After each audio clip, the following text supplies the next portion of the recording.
আপনি কি ভুলে গেছেন লাল রক্তের কথা, বুলেট ও বারুদের কথা, উত্তাল সেই দিনগুলোর কথা?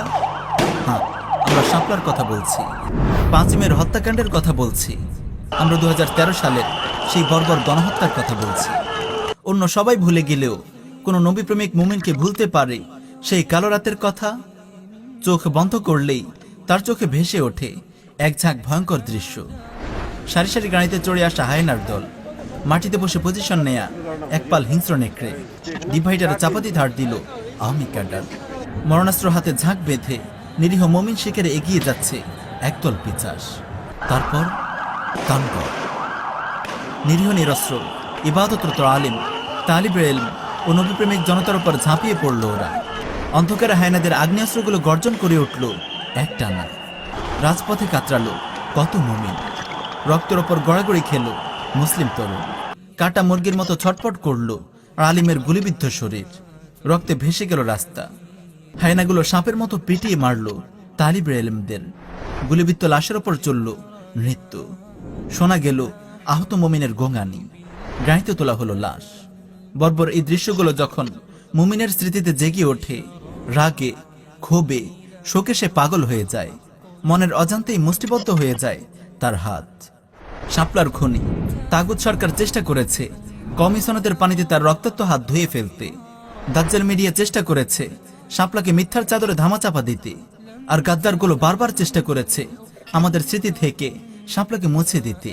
কিন্তু তারা জানে না শাপলা মিশে আছে আমাদের স্বপ্নে, শাপলা জেগে আছে আমাদের চেতনায়, শাপলা সঙ্গী হবে আমাদের আগামীর পথ চলায়। প্রিয় দর্শক, চলুন আপনাদেরকে একটু ঘুরিয়ে আনি নিকট অতীত থেকে, একটু খুলে বলি কেন ও কিভাবে গড়ে উঠেছিল হেফাজত আন্দোলন। হেফাজত আন্দোলনের পটভূমি 2013 সালের 5 ফেব্রুয়ারি কাদের মোল্লার ফাঁসির দাবিতে শাহবাগে জড়ো হতে থাকে কথিত একদল ব্লগার ও অনলাইন অ্যাক্টিভিস্ট। নেচে গিয়ে বাদ্য বাজিয়ে মোমবাতি জ্বালিয়ে তারা রাস্তা অবরোধ করে ফাঁসির দাবিতে। এই জমায়েত শাহবাগ আন্দোলন নামে পরিচিতি লাভ করে। আওয়ামী সরকারের ভারতীয় মনিবদের ইশারায় সরকার, কর্পোরেট জগৎ ও মিডিয়া ঝাঁপিয়ে পড়ে শাহবাগের সমর্থনে। এই আন্দোলনকে উপস্থাপন করে জনমানুষের স্বতঃস্ফূর্ত আন্দোলন হিসেবে। কিন্তু কিছু সচেতন মিডিয়া আর অনলাইন অ্যাক্টিভিস্টদের কল্যাণে ধীরে ধীরে সকলের সামনে এই আন্দোলনের স্বরূপ উন্মোচিত হতে শুরু করে। মুসলমানদের অবহেলার সুযোগ নিয়ে অনলাইন দুনিয়া, ইলেকট্রনিক ও প্রিন্ট মিডিয়ার জগতে একচ্ছত্র রাজত্ব কায়েম করেছিল বামপন্থী মহল। সাহিত্য ও মুক্তিবুদ্ধি চর্চার নামে দেদারসে চলছিল অশ্লীলতা ও বেহায়াপনার প্রচার প্রসার। সামাজিক যোগাযোগ মাধ্যম ও ব্লগগুলোতে ইসলাম বিদ্বেষী লেখালেখি ফ্যাশনে পরিণত হয়েছিল।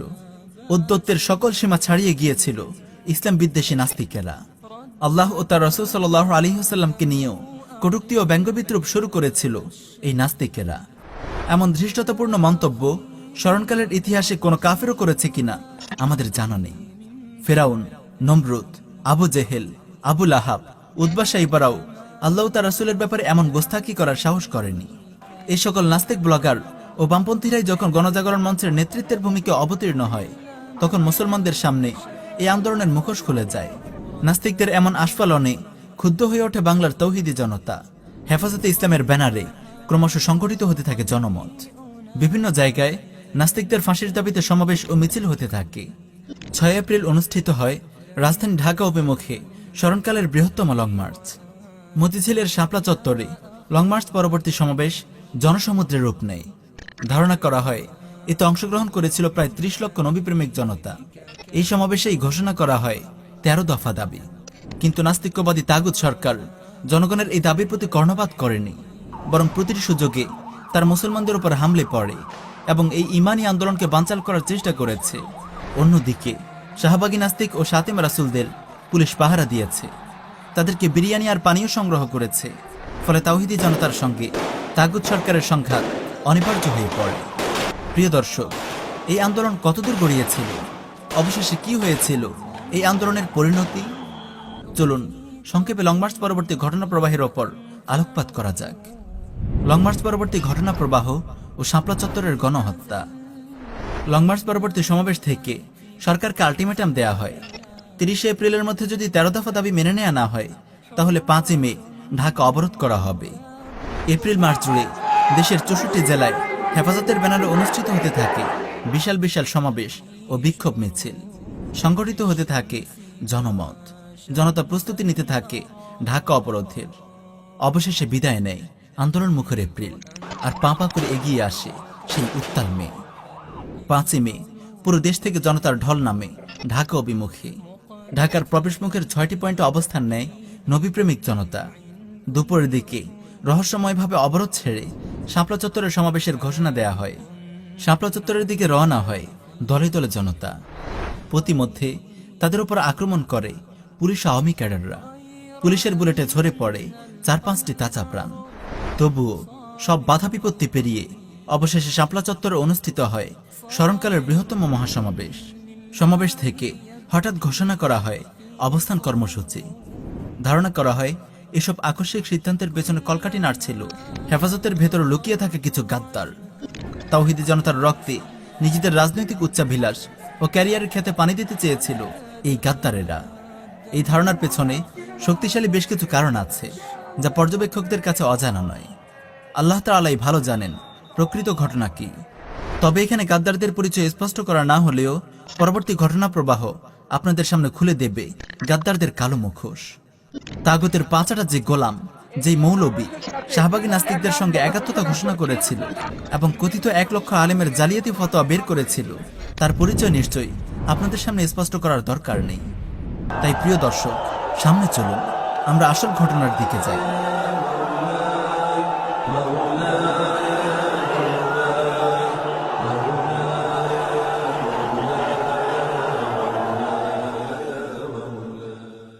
হেফাজতের অবস্থান কর্মসূচি ও বিরোধী দলের মুখে গদি বাঁচাতে মরিয়া হয়ে ওঠে তাগুত সরকার। সন্ধ্যা গড়িয়ে রাত নামে। তাগুত সরকার বারবার কঠোর হুমকি দিলেও অজ্ঞাত কারণে অপরিকল্পিত অবস্থান কর্মসূচির সিদ্ধান্ত পাল্টানো হয় না। রাত 2টার দিকে শাপলা চত্বরে এক বর্বর হত্যাযজ্ঞ চালায় পুলিশ, র্যাব ও বিজিবির সমন্বয়ে গঠিত তাগুত সরকারের সম্মিলিত পেটোয়া বাহিনী, যার নাম অপারেশন ফ্ল্যাশ আউট। পুলিশের পক্ষ থেকে এই অপারেশনের নাম দেয়া হয় অপারেশন সিকিউরড শাপলা, আর বিজিবির পক্ষ থেকে নাম দেয়া হয় অপারেশন ক্যাপচার শাপলা। রাষ্ট্রীয় বাহিনীর পাশাপাশি এই কলঙ্কিত হামলায় অংশগ্রহণ করে যুবলীগ ও বিভিন্ন ভারতীয় এজেন্ট। নিরীহ নিরস্ত্র জনতা, আলিম ওলামা ও তালিব ইলমের উপর অত্যাধুনিক মরণাস্ত্র নিয়ে ঝাঁপিয়ে পড়ে হাজার হাজার মানুষরূপী হয় না। রক্তের বন্যায় ভেসে যায় শাপলা চত্বর। মুমিনের লাশ ছড়িয়ে ছিটিয়ে থাকে এখানে সেখানে। আক্রান্তদের আর্তচিৎকার আর আহতদের গঙ্গানিতে ভারী হয়ে ওঠে চারপাশের পরিবেশ। শহীদদের লাশগুলোকে টেনে তোলা হয় সামরিক ট্রাকে। তারপর কোথায় নিয়ে যাওয়া হয় কেউ জানে না। 6 মে ভোর 4টা পর্যন্ত চলে এই বর্বর অপারেশন। ভোরের আলো ফোটার পূর্বেই ফায়ার সার্ভিসের গাড়ি দিয়ে পানি ছিটিয়ে ধুয়ে মুছে পরিষ্কার করে ফেলা হয় শাপলা চত্বর। এর পরের ঘটনা আমাদের সবার জানা। দাজ্জালি মিডিয়া মেতে ওঠে ঘৃণ্য অপপ্রচারে। আওয়ামী গুন্ডারা পাঞ্জাবি টুপি পরে সেদিন বাইতুল মোকাররমে জ্বালিয়ে দেয় পবিত্র কোরআন। তাগুত সরকার ও মিডিয়া সেই দোষ চাপায় হেফাজত কর্মীদের ওপর। শাপলা চত্বরের মুমিনদের অর্জন। অনেক অবুঝ ভাই মনের অজান্তেই হয়তো ভাবেন শাপলার রক্ত বিফলে গেছে। ওয়াল্লাহি, এই ধারণা ভুল। শহীদের রক্ত কখনো বৃথা যায় না, কিয়ামত পর্যন্ত কখনো যাবেও না। হেফাজত আন্দোলন আর শহীদের রক্তস্নাত শাপলা এক কথা নয়। হেফাজতের দাবির কিংবা আন্দোলনের ভুলগুলোর সমালোচনা আপনি করতে পারেন, হেফাজতের অদূরদর্শিতার সমালোচনা আপনি করতে পারেন, ভেতরে লুকিয়ে থাকা রাজনৈতিক উচ্চাভিলাষী গাদ্দারদের মুখোশও আপনি উন্মোচন করতে পারেন, কিন্তু শাপলা নিয়ে আপনি অন্তরে সন্দেহ পোষণ করতে পারেন না। শাপলার কালো রাতের পর বাংলাদেশে ঘটে যায় এক অদৃশ্য বিপ্লব।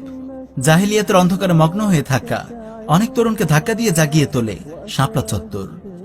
প্রথা প্রচলন আর অন্ধ অনুসরণের গোলকধাঁধায় ঘুরপাক খেতে থাকা অনেক মুখলিস বান্দার সামনে মুক্তির প্রকৃত রাস্তা স্পষ্ট করে দেয় শাপলা চত্বর। বাংলার মাটি 5 মের পর বিভক্ত হয়ে যায় শাপলা আর শাহবাগে। শাপলার ঘটনা এ ভূখণ্ডকে বিভক্ত করে দেয় ঈমান ও কুফরের দুটি ক্যাম্পে।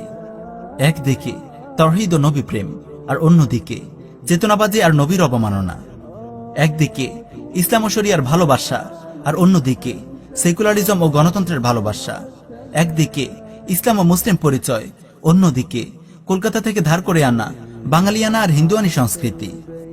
যাদের মনে শাপলার অর্জন নিয়ে সংশয় আছে তারা একটু গভীরভাবে লক্ষ্য করলেই দেখতে পাবেন শাপলার মোবারক এই রক্ত প্রিয় মাতৃভূমি বাংলাদেশের জন্য নিয়ে এসেছে আসমানি রহমতের অনিশেষ ঝর্ণাধারা।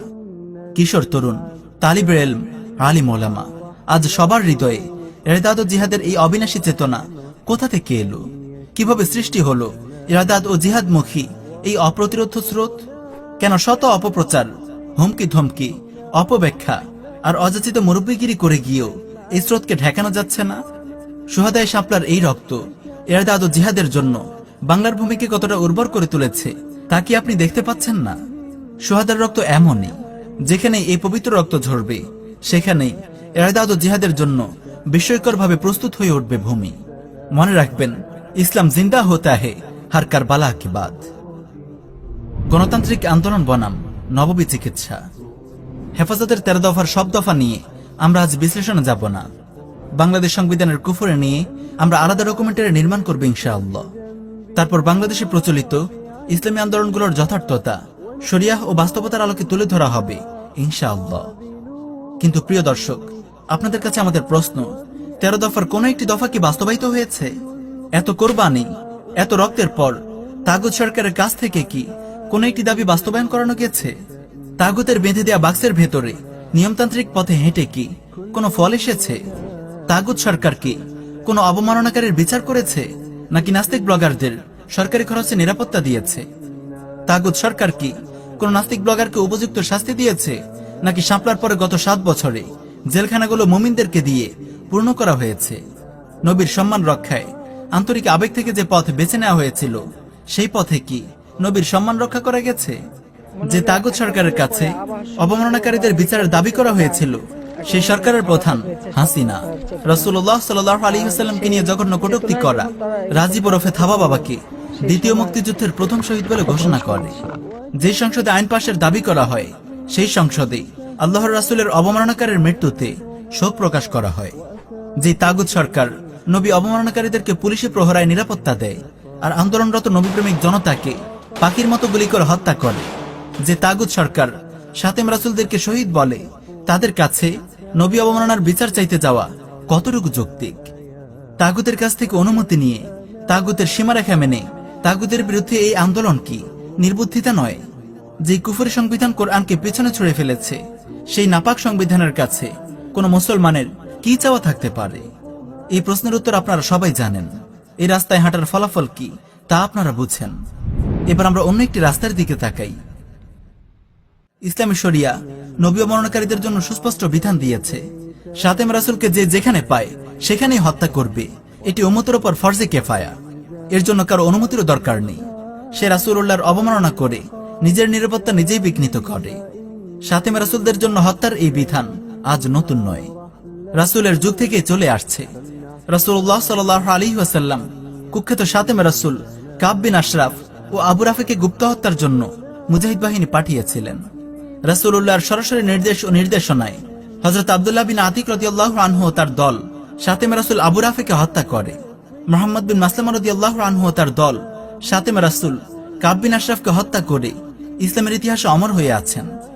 রাসূলের যুগে সাহাবীরা শাতেম রাসূলদেরকে হত্যা করতেন, আর এই জন্য তারা রাসূলুল্লাহর অনুমতি নেওয়ারও প্রয়োজন বোধ করতেন না। এই ধরনের অনেক ঘটনা সংরক্ষিত আছে সিরাতের পাতায়। প্রিয় ভাই, এটিই আর তিব্বুন নববী, এটি শাতেম রাসূলদের জন্য নববী চিকিৎসা, এটি একমাত্র ফলপ্রসূ চিকিৎসা। প্রিয় ভাই, প্রিয় নবীর অবমাননাকারী শাহবাগী এই কুলাঙ্গারদেরকে শায়েস্তা করার একমাত্র উপায় হলো নববী চিকিৎসা। আর সেই নববী চিকিৎসাই করেছেন একদল নবী প্রেমিক দুঃসাহসী মুসলিম তরুণ। আব্দুল্লাহ বিন আতিক ও মুহাম্মদ বিন মাসলামা রাদিয়াল্লাহু আনহুমের গৌরবের উত্তরসূরিরা কুপিয়ে জাহান্নামে পাঠিয়েছেন কুলাঙ্গার বেয়াদব শাতেম রাসূলদের। প্রায় 14টি অপারেশনে নিহত হয়েছে 10-এরও বেশি নবী অবমাননাকারী শাতেম রাসূল। নববী চিকিৎসার প্রভাবে শাতেম রাসূলরা আতঙ্কিত হয়ে পড়ে, দলে দলে দেশ ছেড়ে পালায়, অনেকে গা ঢাকা দেয়। আল্লাহ রাব্বুল আলামিন এই বাহাদুর মুমিন তরুণদের কবুল করুন। এই দুই পথের পার্থক্য স্পষ্ট। এই ব্যাপারে আলোচনার ইতি টানার আগে শেষ একটি কথা রেখে যাই। অর্থহীন গণতান্ত্রিক আর নিয়মতান্ত্রিক আন্দোলনে কত শত ভাইকে প্রাণ দিতে হলো, চিরদিনের জন্য পঙ্গু আর অন্ধ হতে হলো, তা আজও আমরা জানি না। কিন্তু এত কোরবানির পরও দাবি অর্জিত হলো না। অথচ যদি রাসূলুল্লাহ সাল্লাল্লাহু আলাইহি ওয়াসাল্লামের নির্দেশিত কর্মপদ্ধতি অনুসরণ করা হতো তাহলে অল্প কোরবানিতেই বিশাল ফল পাওয়া যেত, যার বাস্তব প্রমাণ আমাদের সামনে আছে। অল্প কজন মুমিন যখন আল্লাহ তার রাসূলের দেখিয়ে দেয়া বিধান বাস্তবায়ন করে তখন কত বড় ফল আসে তা আমরা দেখেছি। শাপলা থেকে তাই সবচেয়ে বড় শিক্ষা হলো কাফেরদের শেখানো গণতান্ত্রিক ও নিয়মতান্ত্রিক আন্দোলন এক অর্থহীন ও অকার্যকর পথ। কিয়ামত পর্যন্ত যে পথে হেঁটে ইসলাম ও মুসলমানদের প্রকৃত দাবি ও স্বার্থ সংরক্ষণ করা যাবে না। শাপলার সেই কালো রাতের পর অতিবাহিত হয়েছে 7 বছর, কিন্তু এই গুরুত্বপূর্ণ শিক্ষা কি আমরা অনুধাবন করতে পেরেছি? শুকরিয়া মাহফিল আমাদের আত্মপ্রবঞ্চনা। যেসব গাদ্দার হেফাজতের ইমানি আন্দোলনকে নিজ নিজ রাজনৈতিক ক্যারিয়ারের স্বার্থে ব্যবহার করতে চেয়েছিল, শাপলা চত্বরে হত্যাকাণ্ডের পর আমরা তাদেরকে সঠিকভাবে চিহ্নিত করে বহিষ্কার করতে পারিনি। বড়দের ছায়ায় বসে তারা ঠিকই তাদের স্বার্থের কলকাঠি নেড়েছে, আজও নেড়ে যাচ্ছে। প্রদীপের নিচে জমে থাকা অন্ধকারে বসে এই মুনাফিকরা যুগে যুগে ইসলামের এত বেশি ক্ষতি করেছে যা বলে শেষ করা যাবে না। শাপলা চত্বর পরবর্তী ঘটনা প্রবাহে আমরা দেখি এই গাদ্দার চক্র সম্মিলিতভাবে হেফাজতকে নিয়ে গেছে এক ভয়ঙ্কর পথে। বাতিলের কূটবুদ্ধি সম্পর্কে অসচেতন আমাদের সরমনা বয়োবৃদ্ধ মুরব্বীদের দিয়ে তারা এক গভীর চক্রান্তের ছক কষেছে। শাপলার খনি তাগুতের সঙ্গে গোপনে আতাত করে শাপলার রক্ত, শাহাদাত ও কোরবানির ইতিহাসকে মুছে ফেলার ঘৃণ্য ষড়যন্ত্র শুরু করে এই গাদ্দারেরা। কমিশনদের স্বীকৃতির পথ ধরে তারা দেশের ইসলামী অঙ্গন রচনা করে আত্মপ্রবঞ্চনা, মুনাফিকি ও আত্মঘাতের এক লজ্জাজনক ইতিহাস। এই ঘৃণ্য ষড়যন্ত্রের কিছুটা জনগণের সামনে আসে 8 নভেম্বর 2018 ঈসাই সনে সোহরাওয়ার্দী উদ্যানে আয়োজিত শুকরানা মাহফিলে। এই দিন গাদ্দাররা আমাদের সর্বজন শ্রদ্ধেয় মুরব্বীদেরকে নির্মমভাবে কলঙ্কিত করে এদেশে ইসলামের ইতিহাসকে।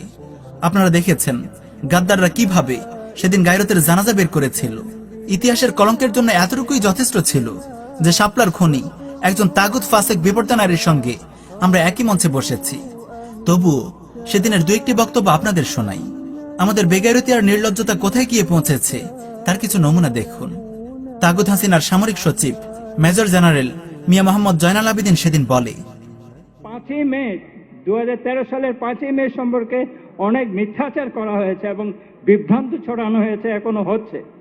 ওই দিন মাননীয় প্রধানমন্ত্রীর নির্দেশনা ছিল সুস্পষ্ট, আলেম ওলামা এবং কোমলমতি শিক্ষার্থীদের যেন কোনো রকম ক্ষতি না হয়। আমাদের আইন শৃঙ্খলা বাহিনী সেই নির্দেশনা মাথায় রেখে অত্যন্ত ধৈর্যের সাথে এবং পেশাদারি দক্ষতার সাথে পরিস্থিতি সামাল দিয়েছেন। কেউ আজ পর্যন্ত হতাহতের সঠিক তালিকা দিতে পারেনি। 2-1 জনের নাম বলা হয়েছিল, আমরা ইনকোয়ারি করে দেখেছি উনি বেঁচে আছেন, মাদ্রাসায় শিক্ষকতা করে যাচ্ছেন। সব অপপ্রচারই ভুল এবং মিথ্যা বলে প্রমাণিত হয়েছে। তাই আমি বলবো এসব মিথ্যাচার আপনারা বিভ্রান্ত হবেন না। প্রিয় ভাইয়েরা, হাজার হাজার ওলামা তলাবার সামনে শাপলার রক্তকে অস্বীকার করা হলো, আমাদের নবীপ্রেমিক মুমিন ভাইদের শাহাদাতকে অস্বীকার করা হলো, হাজার হাজার হাত পা চক্ষু হারানো পঙ্গু ভাইদের কোরবানিকে অস্বীকার করা হলো, কিন্তু বিশাল ওলামা মাহফিলের কারো গায়রত জাগেনি। কেন জাগেনি তার উত্তর আমাদের কাছে নেই। তবে শুধু একটি প্রশ্ন আমরা জিজ্ঞেস করতে চাইব, হাসরের ময়দানে যখন শাপলার শহীদদের সঙ্গে শুকরানা মাহফিলের লোকদের দেখা হবে তখন তারা কিভাবে মুখ দেখাবেন? শুধু এতটুকুতে ক্ষান্ত হলে না হয় মানা যেত, কিন্তু স্বার্থের লোভে অন্ধ এই মাওলানারা এই দিন ন্যাক্কারজনক সব মন্তব্য করে। এই 14 লক্ষ শিক্ষার্থীর জননীর ভূমিকা আপনি পালন করেছেন। আজকে আমি এই মহা কওমি সমুদ্রে আমি ঘোষণা করতে চাই, আপনি কওমি জননী। আজ থেকে আপনাকে এই উপাধি দিলাম, আপনি কওমি জননী। কওমির খুনে যখন কওমি জননী তখন আর আমাদের বলার কিছু থাকে না, তাই এ ব্যাপারে কোনো মন্তব্য করব না। শুকরানা মাহফিলের অন্যান্য বক্তাদের লজ্জাজনক বক্তব্য শুনিয়ে আপনাদের সময় নষ্ট করব না। আপনারা চাইলে ইউটিউব থেকে শুনে নিতে পারেন।